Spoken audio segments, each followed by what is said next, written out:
प्रसाद मौर्य का फिर से नाम सामने आ रहा है, गठबंधन भी बनाया है, वो सपा और भाजपा को अगर आलोचना करें, सपा का भी नाम ले रहे हैं, जन विरोधी कह रहे हैं, मायावती को एक अच्छा मुख्यमंत्री शासक के लिए आईडी थोड़ी नीचे बंद है, क्या कहेंगे ऐसे व्यक्ति के? लोकतंत्र में आवाज जनता होती है, नेता की आवाज जनता देती है। कौन बोलेगा, कौन आवाज बंद की जाएगी? नेता जब वोट डालता जनता तब होती है। जिसकी आवाज को जनता ने बंद कर दिया हो, चाहे वो चुनाव में हो, चाहे पदों पर रहने के बाद हो। अवसर मिला था उन्हें जब अध्यक्ष थे, 30 सालों तक सरकार में थे। जब सरकार में थे तब आवाज नहीं थी। जब सरकार, जहां उस आवाज की कीमत होती है, उस आवाज से जनता के दर्द दूर होते हैं। तो जब आपको दर्द दूर करने के लिए आवाज दिया था जनता ने, तब तो उन जनता के लिए आवाज लगाई नहीं। अब जनता ने जब आवाज बंद कर दिया और दर्द से खुद पीड़ित हैं, तो जनता के दर्द को क्या दूर कर, उनका क्या जवाब दें? उनके जो ग्रंथ है उनको जलाया गया है उस व्यक्ति द्वारा, क्या लगता है क्या भविष्य होगा इसे? देखो, जनता सब देख रही है और जनता अपने आप फैसला ले रही है। इन्हीं कारणों से यह धार्मिक प्रदेश है, सहिष्णुता का प्रदेश है, विभिन्न धर्म विभिन्न जाति के रहने वाला प्रदेश है। संविधान में उनकी व्यवस्था दी गई है और संविधान के माध्यम से देश चलाने की है। तो यहाँ लोग, आप जब किसी धर्म पर टिप्पणी करते हैं तो जनता यही कहती है इनके बाद धर्म की आलोचना के अलावा कुछ नहीं बचा है। लेकिन अगर आपको अवसर है लोकतंत्र में कि संवैधानिक अधिकार दिलाने की आवाज़ बने, तो जनता आपको पसंद करती है। तो इसीलिए तो नापसंद कर दिया आज के दिन में। और यह गलत है किसी भी धर्म के खिलाफ शब्द बोलना। कांग्रेस की बात करें, अभी कांग्रेस के बड़े लीडर हैं, उनकी तरफ से पाकिस्तान के जो मुनीर हैं उसको लेकर के तारीफ कर रहे हैं और भारत के लिए कटाक्ष कर रहे हैं, क्या कहें कांग्रेस के लिए भारत पाकिस्तान? मैं तो आज 1 महीना पहले से कह रहा हूँ कि जो विपक्ष है इस समय, विपक्ष विदेशी ताकतों के पॉलिटिकल स्पीकर के रूप में काम कर रही है। इन्हें पाकिस्तानियों के प्रवक्ता के रूप में नियुक्ति ले लेनी चाहिए और भारत से मुक्ति ले लेनी चाहिए। अखिलेश जी भी पूरी तैयारी में है 2027 के लिए, आप सरकार में हैं, क्या कहेंगे? हर राजनीतिक दल का कर्तव्य होता है अपनी पार्टी को खड़ा और बड़ा करे, अपनी नीतियों का प्रचार प्रसार करे और हम जो काम किया हो उसका प्रचार करें। आलोचना समालोचना के चक्कर में कम पड़े। वो पिछड़ों के नेता, बड़े नेता, मुख्यमंत्री रहे हैं, पार्टी के राष्ट्रीय अध्यक्ष हैं। आज के दिन में मैं तो उन्हें कहूँगा कि अगर इसी तरह के सलाहकार रहे उनके पास, तो जब हम लोग 2013 में राजनीति में आए, 2017 में जब हम लोग चुनाव लड़े, तो साइकिल, देखो, हाथी और पंजा पूरे प्रदेश से साफ हो गई, साइकिल हाफ हो गई। अब भाजपा है निषादों के साथ हो गई, 18% निषादों के, क्योंकि ये निषादों के जो वादे थे सपा बसपा के समय, उसको इन लोगों ने पूरा नहीं किया, बल्कि इनको लटका के रखा, इनकी नौकरियों पर कब्जा किया। ये अनुसूचित में थे, पिछड़ी में डाल दिया, फिर पिछड़ी निकालते थे, बहन जी स्टे लेती रही। तो ये इसीलिए वो तो हाथी और पंजा साफ हो गए, हाफ हो गए। और बाकी अगर इसी तरीके से सलाहकार रहे तो बच्चा कुछ साफ हो जाएगा। इन्हें चाहिए कि इनके समय 31 दिसंबर 2016 को मछुआरों को ओबीसी से निकाला था, नोटिफिकेशन जारी किया था राज्यपाल ने कि केवट मल्ला कश्यप कहार धीवर रैकवार बाथम तुरैया, ये जो है प्रजापति भर राजभर, ये पिछड़ी में नहीं है, ये अनुसूचित जाति में है। राज्यपाल को धारा 13 में पावर था। तो जब हमें पिछड़ी से निकाल दिया गया, अनुसूचित देने का हकदार हो गया, तो इनको आवाज़ होनी चाहिए कि निषादों की गिनती जो है अनुसूचित में हो, न कि पिछड़ी में हो। लेकिन अभी सत्ता बाहर हो गए, तो समझ लीजिए कि क्या है। इससे माना जाता है कि अगर आप किसी भी समाज के साथ खड़ा नहीं रहेंगे तो आपके साथ क्यों खड़ा रहेगा। इसीलिए मछुआ समुदाय ने अपने हितों की पार्टी बना रही। निषाद जिधर रहेगा उसी की सरकार बनेगी। 2014 से चल रहा है, 2014-13 में निर्माण हुई, 2014 से लगातार हो रहा। अब देखो, जिसका बटन छूता रहा निषाद, वो हीरो थे।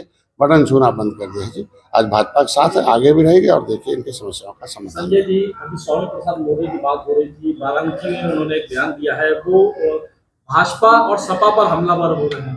भाजपा को जन विरोधी बता रहे हैं और सपा को जो है वो दिशाहीन बता रहे हैं। मायावती की तारीफ कर रहे हैं कि जो है सबसे बेहतर जो मुख्यमंत्री थी मायावती थी। अगर गठबंधन करने की जरूरत पड़ेगी किसी से भाजपा से मुक्त कराने के लिए करने को तैयार है। देखिए, वो ऐसा रसमलाई खाते हैं जिसमें रस रहता है।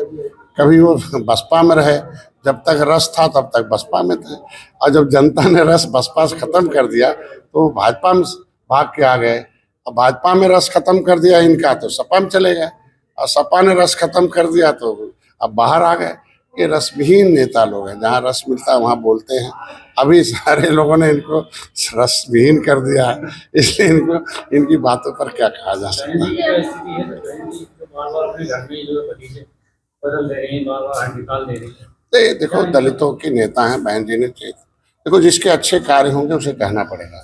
उन्होंने उस समय राजनीति में आई थी जहां वो दलितों को खड़ा होना बड़ा मुश्किल हुआ करता था। कांग्रेस कैसे रखती थी, अंग्रेज मुगल तो रखते ही थे, कांग्रेस ने भी कम धोखा नहीं दिया था।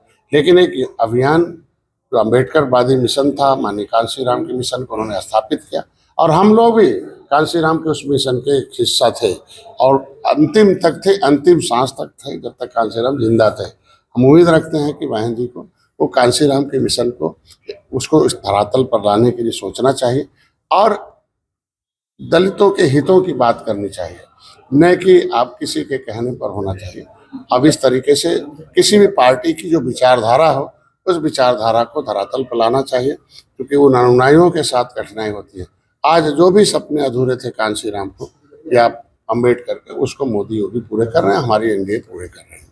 जो अभी जातीय जनगणना का अधिसूचना जारी हुई है उसके लिए आप मैं मोदी जी को बधाई देता हूँ, और ये मेरा मिशन था 2014 में, बहुत 2015 मैंने बड़ा आंदोलन किया था, और रेल रोका, जेल गए, बहुत बड़ा आंदोलन किया था कि सेंसस मैनुअल 1961 के अनुसार गणना होनी चाहिए। मैंने रस खत्म कर दिया तो अब बाहर आ गए। ये रसविहीन नेता लोग हैं, जहाँ रस मिलता है वहाँ बोलते हैं।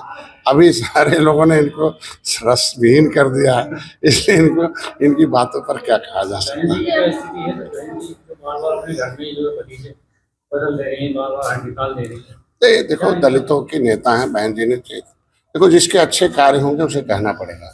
उन्होंने उस समय राजनीति में आई थी जहां वो दलितों को खड़ा होना बड़ा मुश्किल हुआ करता था। कांग्रेस कैसे रखती थी, अंग्रेज मुगल तो रखते ही थे, कांग्रेस ने भी कम धोखा नहीं दिया था।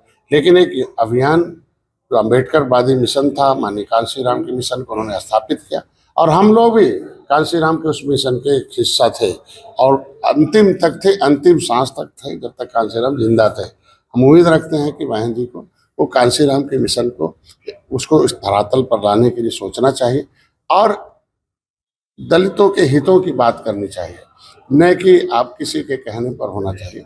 अब इस तरीके से किसी भी पार्टी की जो विचारधारा हो उस विचारधारा को धरातल पर लाना चाहिए, क्योंकि वो अनुयायियों के साथ कठिनाई होती है। आज जो भी सपने अधूरे थे कांशी राम को या अम्बेडकर के, उसको मोदी योगी पूरे कर रहे हैं, हमारी एनडीए पूरे कर रहे हैं। जो अभी जातीय जनगणना का अधिसूचना जारी हुई है उसके लिए आप मैं मोदी जी को बधाई देता हूँ, और ये मेरा मिशन था 2014 में, बहुत 2015 मैंने बड़ा आंदोलन किया था, और रेल रोका, जेल गए, बहुत बड़ा आंदोलन किया था कि सेंसस मैनुअल 1961 के अनुसार गणना होनी चाहिए। जिन जातियों का नाम एससी में है ओबीसी में क्यों गिना जाता। गोली खाए, जेल गए, 302 का मूल्य बनाया गया। आज के दिन में उस सपने को साकार करने के लिए मोदी जी ने जनगणना 51 में कांग्रेस ने बंद किया था, आज मोदी ने उसे स्टार्ट किया। इस जनगणना से वस्तुस्थिति का पता चलेगा कि कौन सी जातियाँ कितनी नेफ्ट में पीछे हैं, उनकी सामाजिक आर्थिक दशा क्या है, फिर उसके लिए काम करने का अवसर मिलेगा, उनको विकास की मुख्यधारा में लाएगा। मालावाल मंडल में मत्स्य विभाग के लिए क्या आपकी कुछ योजना है? अभी तो मैंने 2 मिलियन का उद्घाटन किया, 2 करोड़ की, 1 करोड़ की, 50-50 लाख की कई परियोजनाएं हैं। इसमें अनुदान दिया गया, 60% सब्सिडी दी गई है। हम चाहते हैं मुरादाबाद मत्स्य क्षेत्र का हब बने। यहाँ वेटलैंड है, यहाँ रोजगार के बहुत ढेर सारे इसके लिए दरवाजे खुले हैं, और यहाँ हम लोग अभी नए आयाम के लिए, इसीलिए एनएफडीपी पर, नेशनल फिशरी जो डिजिटल प्लेटफॉर्म है, उस पर एक रजिस्ट्रेशन हो रहा है कि जो भी रजिस्ट्रेशन होगा उन्हें हम प्रोत्साहित करेंगे, सीधे उनसे मत्स्य पालन कराएंगे। उनको फ्री में बीमा, किसान क्रेडिट कार्ड के माध्यम से, उन्हें अनुदान के माध्यम से, मुख्यमंत्री संपदा योजना, निषाद राजबोट योजना, मछुआ कल्याण, उसके माध्यम से इनको शिक्षा के लिए, इनकी ट्रेनिंग के लिए, इनके इलाज के लिए, इनके तमाम तरह इनके वैवाहिक सहायता हम लोग दे रहे हैं। तो ये सारी सहायता से मछुआरों के विकास किया गया। मत्स्य उत्पादन में उत्तर प्रदेश 1 नंबर पर है देश में। मैं चाहता हूँ कि मुरादाबाद भी 1 नंबर पर आए मत्स्य उत्पादन में, जिससे हम लोगों को धन्यवाद दिया, और अधिकारियों ने ढेर सारे काम किया है, और आगे उम्मीद रखता हूँ।